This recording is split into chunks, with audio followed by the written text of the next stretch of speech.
ஒரு 20 வருஷத்துக்கு முன்னால பேஸ்கெட் பால்ல ஒரு பிளேயராக இருந்த மனுஷன் இன்னைக்கு டபிள்யூடபிள்யூல ஒரு பார்த்து பயப்படுவாதாங்க யாருமே இருக்க மாட்டீங்க. வீடியோ ஃபுல்லாக பாருங்கள் உங்களுக்கே புரியும். டே ஸ்டோரி ஆஃப் 1965 பார்த்தீங்கன்னா அண்டர்டேக்கர் அமெரிக்காவில் தான் போயிருக்காரு. ஸோ சின்ன வயசுலேருந்தே பார்த்தீங்கன்னா இவருக்கு பேஸ்கெட் பால் மேலேயும் ஃபுட்பால் மேலே தான் இன்ட்ரெஸ்ட் இருக்குது. ஸோ அதனால் பார்த்தீங்கன்னா ஸ்கூலுக்கு போயிட்டே பார்த்தீங்கன்னா அந்த ஃபுட்பால் மேலே பார்த்தீங்கன்னா அதுக்கு இன்ட்ரெஸ்ட் கொண்டு இருக்காரு. ஸோ அதன் பிறகு தான் பார்த்தீங்கன்னா ஒரு ஃபுல் டைம் பார்த்தீங்கன்னா பேஸ்கெட் பால் மேலேயும் ஃபுட்பால் மேலே கான்சன்ட்ரேஷன் பண்ணுறாரு. ஒரு நாள் கிரவுண்டில் விளையாடக்குள்ள அந்த கோச் என்ன சொல்கிறார் பார்த்தீங்கன்னா, நீ இருக்கிற ஃபிட்னஸ்க்கும் உடம்புக்கு பார்த்தீங்கன்னா ரெஸ்லிங் ட்ரை பண்ணி பார்க்கலாம்னு சொல்கிறாரு. ஸோ அதன் பிறகு பார்த்தீங்கன்னா இவருக்கே இன்ட்ரெஸ்ட் வந்து பார்த்தீங்கன்னா ரெஸ்லிங்கில் ஜாயின் பண்ணுறாரு.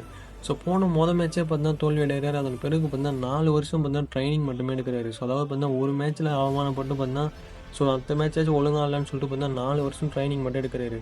ஸோ அதன் பிறகு பார்த்தீங்கன்னா மேட்ச் போய் விளையாடுறாரு. ஸோ அடுத்த மேட்ச் பார்த்தீங்கன்னா வின் பண்ணுறாரு. ஸோ இது வரைக்கும் பார்த்தீங்கன்னா 6 வேர்ல்டு சாம்பியன்ஷிப் வின் பண்ணியிருக்காரு. ஸோ ஒரு பேஸ்கெட் பாலில் இருந்த ஒரு மனுஷன் இன்றைக்கி இவ்வளோ பெரிய ஆளாக இருக்காரு. ஸோ ஒரு நெட்வொர்க் மட்டும் பார்த்தீங்கன்னா 18 மில்லியன். ஸோ இவரை பற்றி மறக்காமல் கமெண்ட்டில் சொல்லுங்கள். ஸோ கேட்க இன்ஸ்பிரேஷனாக இருக்குல்ல.